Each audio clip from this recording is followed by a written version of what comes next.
et ses invités. Bonjour. Ils sont partis hier de Clamecy, ils arriveront à Paris le 27 juin prochain, peut-être le 26, je me méprends des fois. Ils sont à bord d'un train de bois, ce sont les flotteurs de l'association Flotte Escale qui vous font revivre l'aventure des flotteurs sur bois de Clamecy. Ils font revivre cette aventure du bois de chauffage qui partait du Morvan pour aller jusque dans les capitales parisiennes pour chauffer nos Parisiens. On en parle aujourd'hui dans le Grand Direct. Et pour en parler, heureusement, Daniel est plus fort que moi en histoire. Bonjour. Bonjour.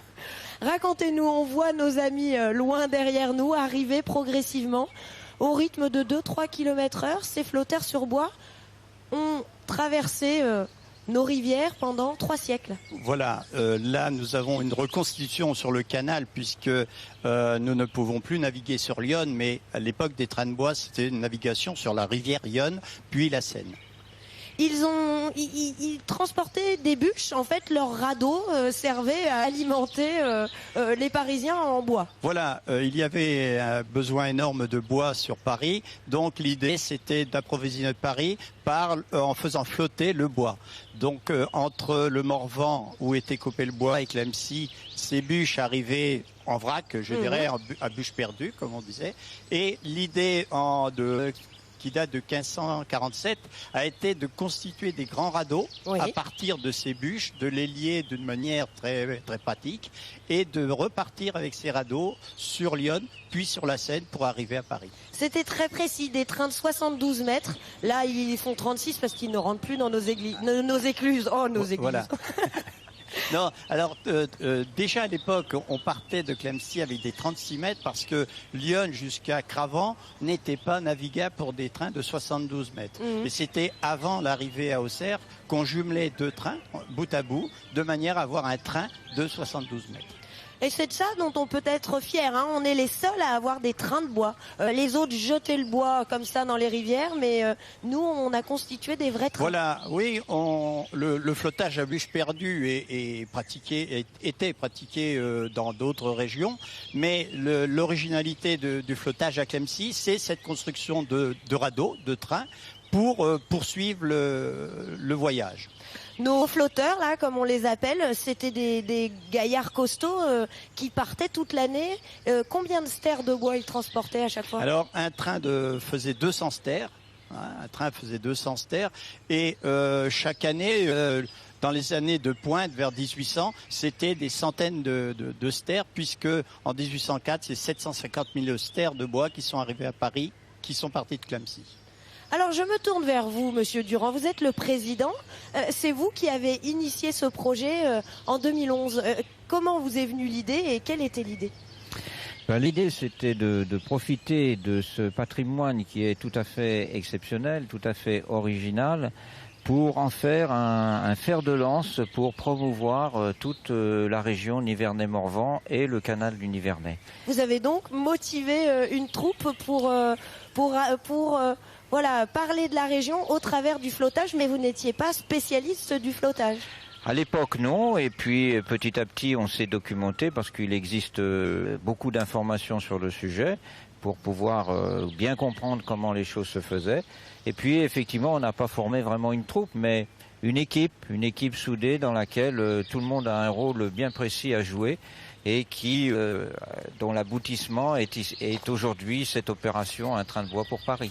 Vous vous faites plaisir, mais en même temps, il y a une vraie transmission à chaque étape, tous les jours. Quand vous arrivez, la journée n'est pas finie pour les flotteurs. Tout à fait, oui. On a un stand qui est dans une camionnette qui suit le parcours. Et chaque soir, on monte ce stand, on a des panneaux, des maquettes, etc. Et on explique aux spectateurs comment se faisait ce flottage du bois. Vous avez parmi vous, donc il y a des anciens, on le voit, ils sont en tenue, mais il y a aussi quelques jeunes, ce sont eux les ambassadeurs du flottage. Qui sont-ils? Alors ces jeunes ont rejoint l'association dans le cadre du service civique. Nous avons cette année 6 jeunes, 4 garçons et 2 filles, qui nous accompagnent pendant 8 mois, depuis le mois de janvier jusqu'à fin août. Et ils ont participé à la construction du train de bois. Ils participent bien entendu au voyage et ils seront également parmi les gens qui vont expliquer parce qu'on leur a transmis ce savoir. Eh bien, je vais justement essayer d'aller rejoindre Marie car le train est en route. Il n'arrive pas toujours au bon moment, mais je crois que ça devrait se faire. Est-ce que Marie, vous m'entendez? Vous êtes loin là-bas, Marie? Oui, je vous entends. Alors, je m'approche de vous assez rapidement. Continuez à avancer. Elle est loin, loin, loin, loin, loin, Marie. On essaye de la voir. Marie, comment est-ce que vous avez décidé et pourquoi vous avez décidé de participer à cette aventure? Parce que c'est une aventure complètement folle et très originale. Qu'est-ce qui vous a donné envie? Les gens, la rencontre ou l'histoire du flottage? L'histoire et après les rencontres avec les personnes. Comment ça se passe chaque soir aux étapes? Qu'est-ce que vous avez à faire? Nous, comme on a conduit le train de bois, on arrive, on aide quand même à l'exposition, mais on parle aux personnes qu'on rencontre comme ça. Voilà, mais on est surtout fatigué après le voyage. J'imagine. On le voit là tout le long, il y a beaucoup de public, beaucoup de gens qui vous suivent. Quelles sont les questions des gens? Les questions, déjà la toute première, c'est est-ce que vous dormez sur le train de bois? Et alors? Toute première. Non, ils dorment pas sur le train de bois.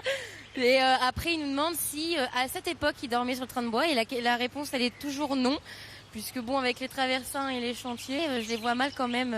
Ils seront un petit peu cassés quand même pour le lendemain. Bon, parlez-nous de vos fidèles, vos costauds flotteurs là. Ils sont sympas quand même? Oui. Oui, ça se passe bien. On a chacun nos caractères, mais tout se passe très bien.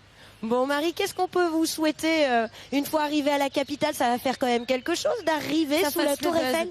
Ça fasse le buzz et que ça fonctionne, qu'on ait plein de personnes qui viennent nous voir, qu'on ait des retours positifs et qu'on fasse connaître notre région, la Bourgogne et Clamecy et voilà et tous les petits villages et tout ça. Merci beaucoup, Marie. Voilà, vous le voyez, le train de bois fait escale pour nous quelques secondes et il va le repartir tout de suite.